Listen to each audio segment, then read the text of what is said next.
Amasuya, Amajuja, Amageja. Life in the Andes Cordillera was both a harsh and unforgiving experience. About half of all children did not reach adulthood. Infants in particular died of respiratory infections and intestinal diseases. This inescapable facet of life influenced the development of Andean culture in a multitude of ways.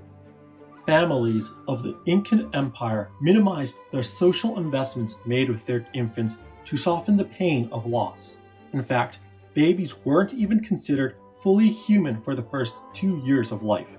They were referred to as wawa, a term used for newborn animals like kittens, fawns, and cria.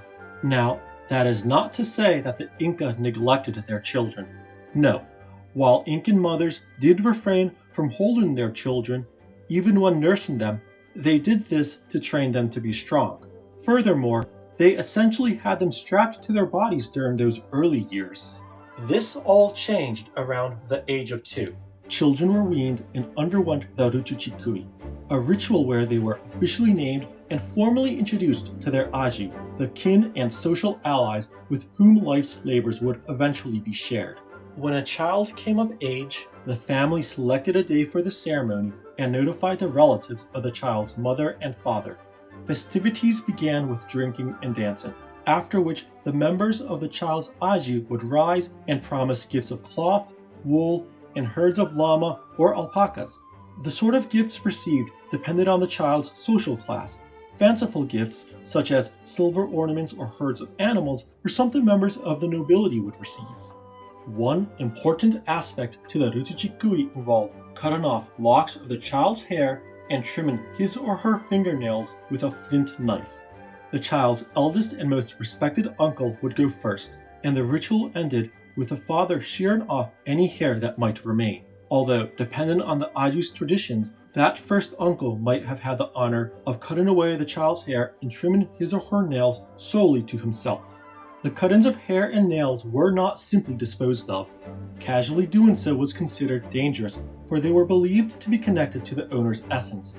If they were to fall into a rival family's hands, they could be used to harm or even kill the owner through witchcraft. As such, they were all carefully gathered up and kept safe. While sacrifice and prayer most likely had a role in an auspicious event like the Rutuchikuy, my sources were silent on this matter. Still, it is probably safe to assume that, at the very least, food and chicha were offered to the sun. The Rutuchikuy was a ritual that placed children of the Inca Empire into the service of the sun. In turn, the sun was asked to allow them to live in prosperity and to inherit from their fathers. The Rutuchikuy most likely also marked a child's transition from wawa into warma, a gender-neutral term given to human children who had not yet fully developed their ability to speak. This second stage of life was associated with ignorance, inexperience, and lack of reason.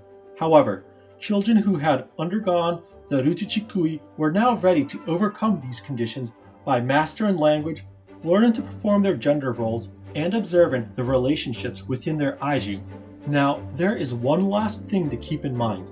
Not every aju or society within the Inca Empire observed the Rutuchikuy in the exact same way.